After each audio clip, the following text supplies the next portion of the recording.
And as usual, I look tired. But yeah, who cares? So yeah, welcome to my 6 months in Japan. So I can't believe how fast the time is going. It's a bit ridiculous. Like, it's June already and I've been here for 6 months. Like, I don't know. I've only got 2 and a bit months left at the school. Because I was only with them, I'm only going to be with them for 5 months starting in March. So yeah, I've only got a few weeks left of that, which is nuts. But yeah, I'm going to have to start planning what I do after school.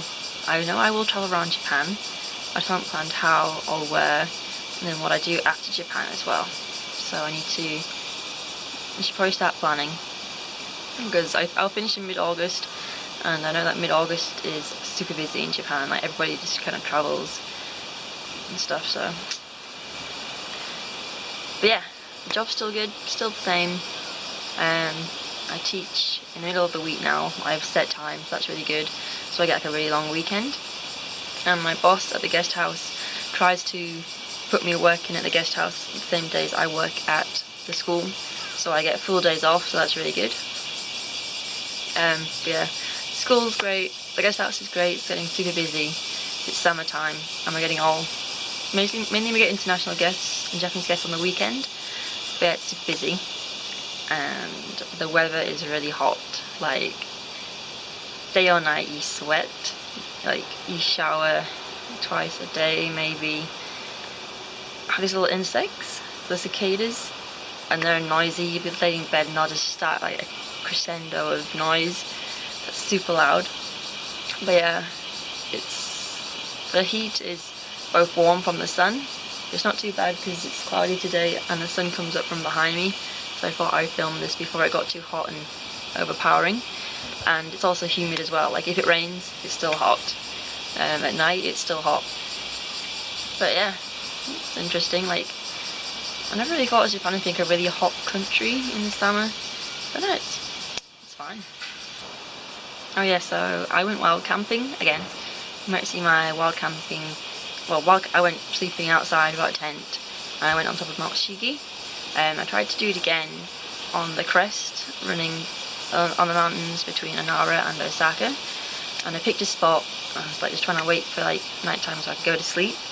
And well, I'll explain it. I recorded a video in the location of where I ended up sleeping. But yeah, I'll add that into the video now. So yep, watch my second wild camping video. Well. So, tonight I was going to try and wild camp again, or to go on another micro adventure. And it was the place I wanted to camp the first time I camped, because it's on the crest of the mountain ridge between Osaka and Nara. And I wanted to get to a good viewpoint so I could see the sunrise. And so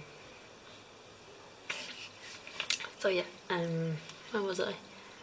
So yeah, where I wanted to wild camp, apparently it's very dangerous and lots of bad boys, which I don't dispute at all. But yeah, I got there about 6 to where I wanted to sleep with the good viewpoint over at Nara and Osaka, and this guy, I walked past him in the day. He saw me sitting there reading, and he like came over and said, "Are you okay?" Blah blah blah. And he's like, "It's gonna get dark soon. What are you gonna do?" And I was like, I guess I could have lied and said, "Oh, I'm meeting a friend here," or my bike's down there, or whatever. But I said, "Oh, I'm gonna sleep here." And he was like, "Oh," I said, "It's very dangerous. Bad boys park down there and they come up here, and it's dangerous. So you shouldn't camp here." So I was like, "Oh, okay, I'll be okay." And he left. He didn't want to leave. But then 10 minutes later he came back, and he was like, "There's a sports centre or campground / sports centre near here, and you should come with me. It's about 30 minutes away. I can take you there." And I don't think he was going to leave me alone. Like, he was like really worried. So I was like, "Okay, yes, I will go with you. Thank you very much for your thinking of me and being very thoughtful. So yeah, I started walking with him, and apparently he works in Tenoji and he lives nearby and he likes hiking.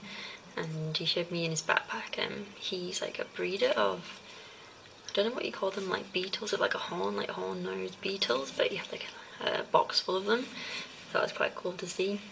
And we walk and talk a bit using our limited English and Japanese, and we get to the campground and he persuades the manager, I'm guessing, to let me sleep for free in the campgrounds. Like today's Saturday and there's like a Bonfire Kids event going on, and it's going to put lightning tonight, and like I kind of wanted to see that over Osaka from my viewpoint, but I'm not complaining about being here. Like they're so kind. Like at the minute, well yeah, the manager, to backtrack, he spoke to the manager of this campsiting area, and the manager's like, oh, you can sleep down there, and then he said actually you can sleep in the staff area. So I'm currently sleeping in the staff accommodation area. There's like a full-on kitchen and food. Not that I'm gonna have the food or anything. Like rooms, like I'm in a tatami room at the moment. There's a toilet and a shower I can use. So yeah, it's currently like 20 to 8. So I just got the rest of the evening just to read, chill, got my journal to do there. But yeah, like you can't fault the Japanese kindness. Like I was pretty much blown away. I was not expecting to like be right into like the staff area to sleep and stuff. It's pretty crazy in a good way. But yeah, kindness of strangers. But yeah, I'm still gonna get up early, walk back and try and see the sunrise, because I've got to then bike 8 miles back to Tenoji to be at work for 10. So yeah, so have a nice evening to myself, just reading out the guest house and just chill. But yeah, it's my second semi-micro adventure. But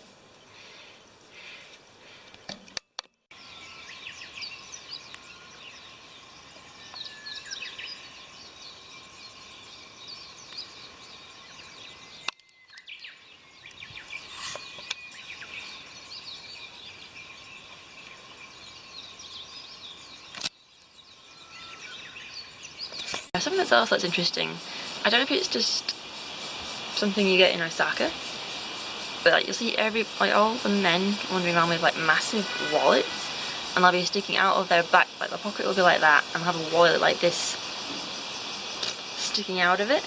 And me and my friend just walking around, look like as you do in Osaka. And in fact, my friend was like, "Oh, I tried to nick his wallet," and the guy didn't understand Japanese, but from the tone of my friend's voice, he probably knew what he was saying. He kind of looked at us and we were like, "Come on, what?"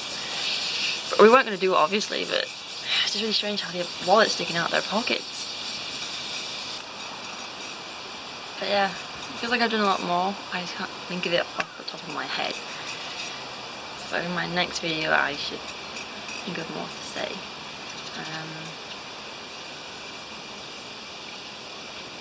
But yeah, at the moment, school's good. Guest house is good, and I need to do some planning of what to do after I finish teaching and my life in Osaka when I leave.